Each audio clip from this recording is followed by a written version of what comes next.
All right, hi third grade. Welcome to week 2 of library via YouTube. We're going to go ahead and get started. Last week I read you a Native American folktale, and we talked about what genre that is. It is fiction because remember these stories are made up, but we talked about what specific genre it is. So do you remember what last week's was? We talked about it being a folktale, and we talked about it being started from storytelling passed down from generation to generation, and that was part of what genre? And if you said traditional literature, that is correct. Fairy tales are also traditional literature, and the one that I'm going to read to you today is a fairy tale, and it is called Kate and the Beanstalk.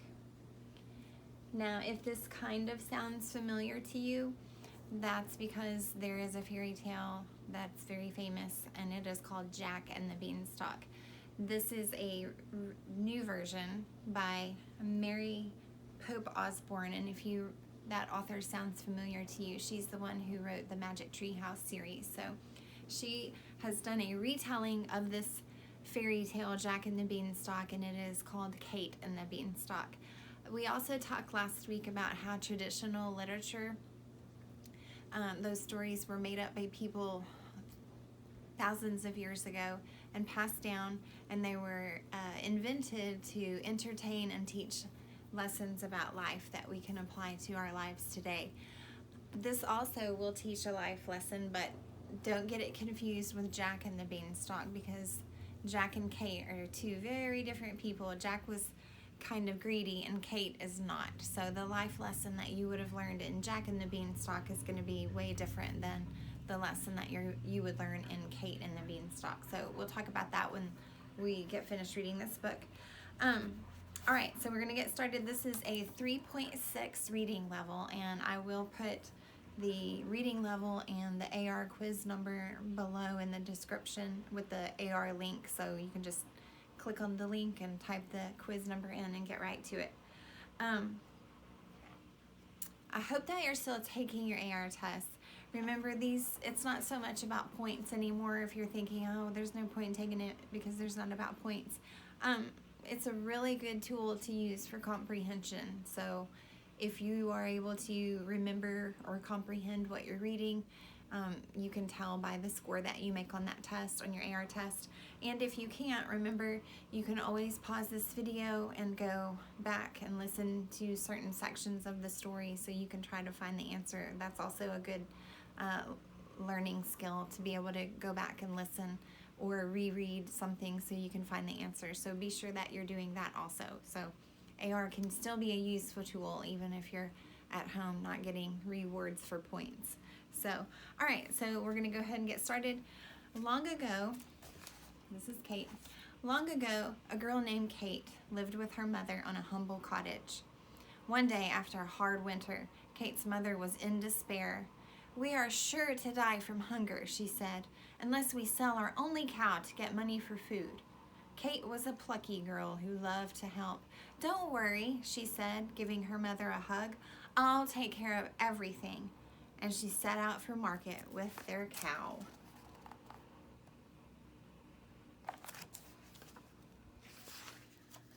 On the way, Kate met a beggar holding a small sack. "Magic beans," the beggar said in a creaky voice. "How extraordinary," said Kate when she saw them, for the brown beans shone like dark gold. "I don't think I can live without them." "They can be yours in exchange for your cow," said the beggar. Without another thought, Kate traded her cow for the beans and rushed home to give them to her mother. But to Kate's surprise, her poor mother was horrified. "Our only hope is gone," she cried. "Now we will surely starve." And she tossed the beans out of the window. Hungry and forlorn, Kate went to bed.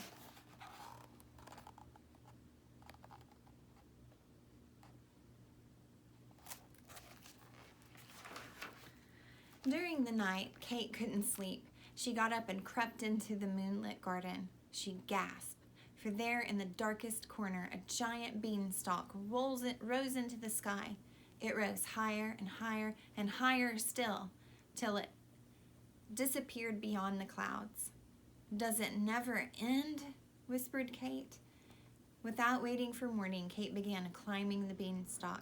She climbed and climbed and climbed, and up and up and up.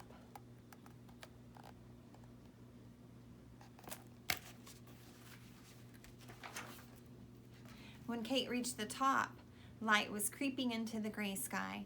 Through a misty haze, she saw the most astonishing sight. Above the clouds was a countryside with fine woods, a crystal stream, a tolling sheep meadow, and a mighty castle. As she stared in wonder, an old woman hobbled out of the woods. "Hello," said Kate. "Is that castle your home?"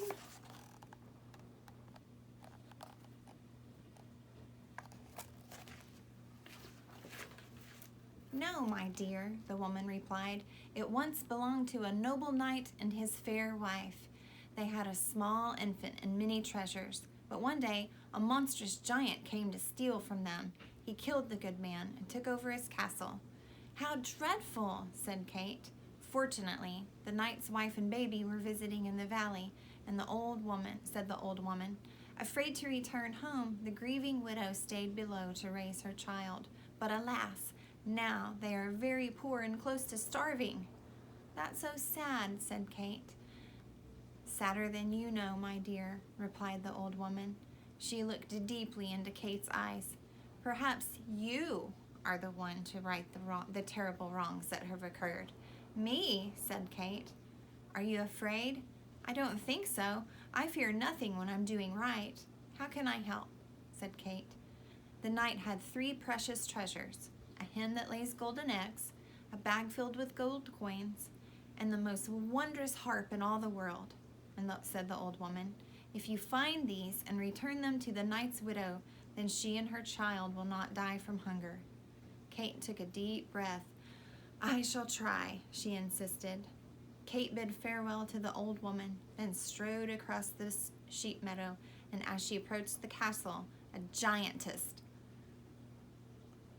lunged into the early morning light.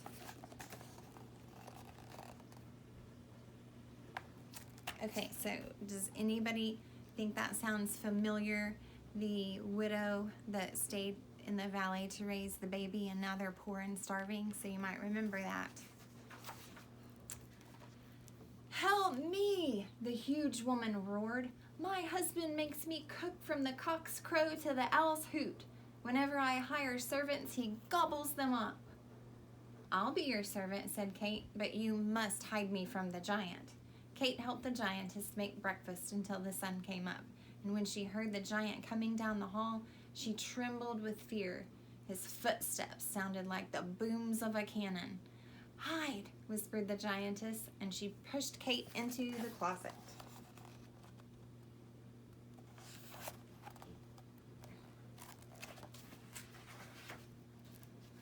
Peeking through the keyhole, Kate watched and listened. "Fee, fi, fo, fummin. I smell the blood of an English woman. Be she alive or be she dead, I'll grind her bones to make my bread." "Don't be silly," said the giantess. "You only smell the wagon load of bacon I fried for your breakfast." "Oh," said the giant. And when the giant finished eating, he said, "Bring me the knight's hen." The giantess brought out a small brown hen. "Lay," ordered the giant, and the little hen laid a golden egg. "Ha ha ha," roared the giant. "I love my lovely stolen hen." And then he put his head down and fell asleep, snoring as loud as thunder. Ever so quietly, Kate crept out of the closet.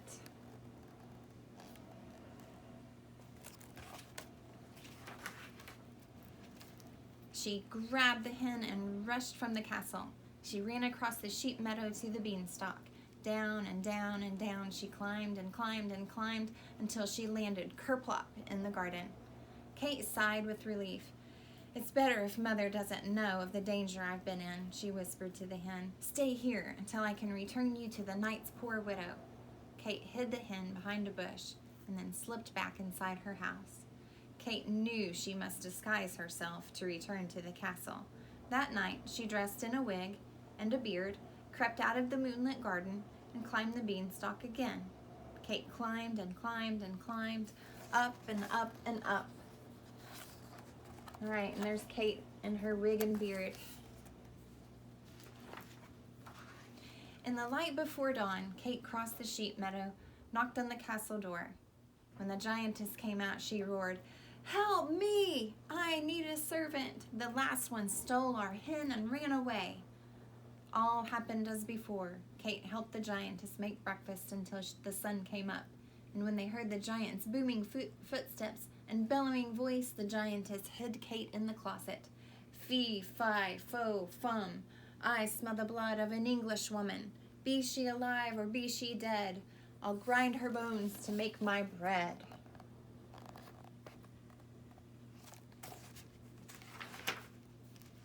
"Calm down," said the giantess. "You only smell the mountain of hash I made for your breakfast." "Oh," said the giant. And when the giant finished eating, he said, "Bring me the night's money bag." The giantess brought out a bag filled with gold coins, and the giant greedily counted them. "Ha ha ha," he roared. "I love my lovely stolen coins." Soon the giant's head began to nod. Kate watched him fall asleep. Then she crept out and grabbed the money bag, and she ran out of the castle and across the sheep meadow to the Beanstalk.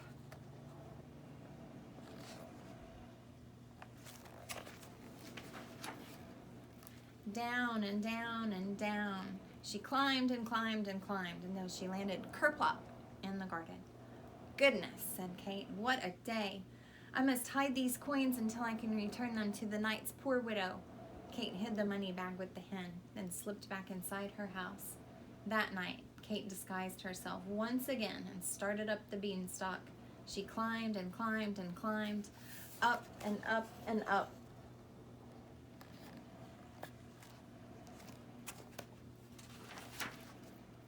She ran across the sheep meadow, and just as the sun came up, she knocked on the castle door. And when the giantess came out, she grabbed Kate and cried, "Help me! I need a servant. The last one stole our money bag and ran away." Again, all happened as before. Kate helped the giantess make breakfast, and soon the giant's footsteps boomed down the hall, and the giantess hid Kate in the closet. "Fee, fi, fo, fummin.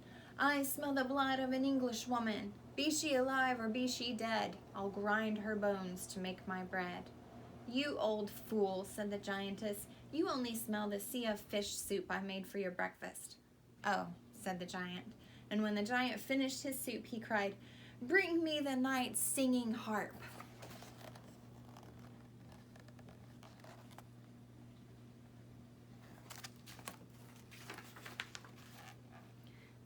The giantess brought out a magnificent harp, the only one of its kind in the world. The harp sparkled with gold and diamonds and rubies, and it had strings made of gold. "Sing!" bellowed the giant, and the harp began to sing a sad, haunting song. It sang of the past, of the noble giant, his lost wife and child, of golden days and starry nights. The harp's lovely song nearly broke Kate's heart. When the giant fell asleep, she crept out from behind the door, seized the harp, and ran away with it. But the harp was so frightened it sang high, fearful notes. "Help me, help me, help me." "Quiet," said Kate. "I'm going to return you to the knight's poor widow." But the giant had already been awakened. He jumped up, and with a shout, he ran after Kate.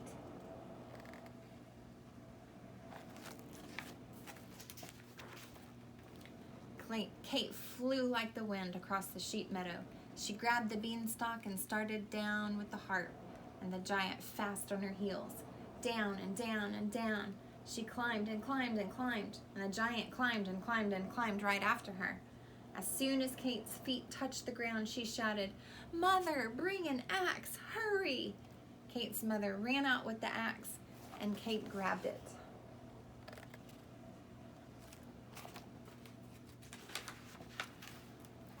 "Stand back, Mother," Kate cried.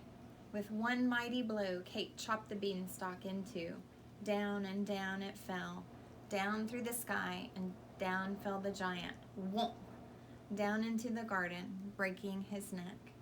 The ground shook like an earthquake. Kate's mother took one look and cried out in horror, "That's the giant that killed your father." "My father?" asked Kate.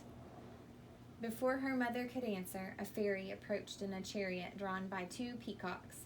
"Greetings, brave Kate," she said. "As queen of the fairies, I have long wanted to avenge the treachery done to the good knight, but first I needed to know if his daughter was worthy of his inheritance. So I disguised myself as both the beggar and the old woman and sent you on a quest to your father's castle." "My father's castle?" Kate looked at her mother, who nodded. "I never spoke of your father after he was slain," Kate's mother said. "He would be most proud of you now."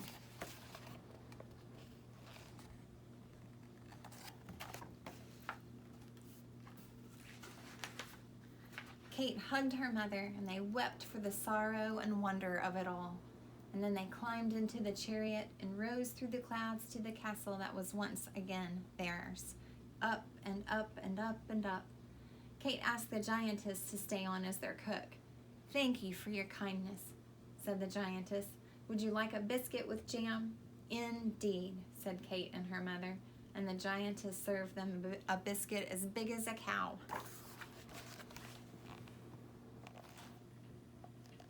All right, so in the end, we find out that Kate was that little baby that the widow raised in the valley, and that the knight was her father, and that castle belonged to them. So they got to go and live where they used to live a long time ago. The hen and the bag of money and the harp, those weren't stolen. Those really did belong to her mother and the knight. But she didn't know that. But she was getting them so they wouldn't starve to death. Okay, so does anybody have an idea what the lesson might be? What life lesson we can learn? This one's a little difficult, so you kind of had to think on it a little bit. So if you're having a hard time, I'm going to help you a little. All right, so the lesson that we can kind of get from this is that to take advantage of opportunities that life provides you, which means try to do something good with the situations that happen in our lives.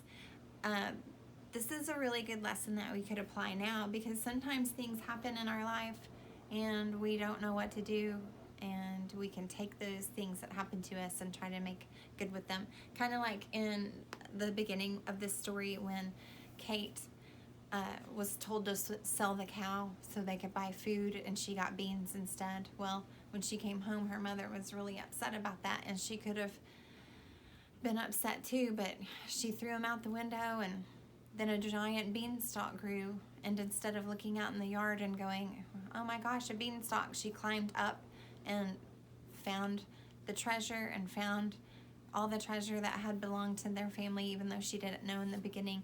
But she didn't look at everything as something terrible and going, "Oh, now what are we going to do?" So sometimes, like in this situation where, school has been disrupted and now we have to stay home, try to make something good out of that. Look at that as an opportunity instead of something that's different and weird. So maybe you could look at it as now you're getting to learn online instead of being at school. You could look at it as I'm still getting to learn.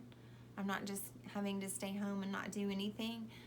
If you are able to watch these on a phone or a tablet or a computer or a laptop, you can be thankful that you have something like that to be able to watch it on. Or you can also look at it as, if you're having a hard time being home every day. I mean, I know some of you are probably like, "Yay!" But I know some of you are probably bored. So you might look at it as a time where you're getting to spend with your family. You can look at it as you can help your parents do something, or your grandparents, or your family that you're with. Help your brothers and sisters. Learn how to do. I know I'm always saying learn how to do something new, but this is the perfect time to learn something new. Normally you would be at school all day, but now you're at home seeing all these things that you can learn how to do, even if it's looking at something a new way.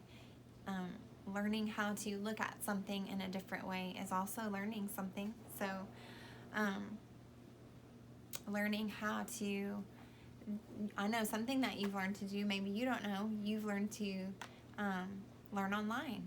So you probably haven't ever, I know most of you probably have seen some YouTube videos, but you've never seen your teachers at school do a YouTube video. So you're getting to learn to watch your teachers be on YouTube, so that's something that you get to learn.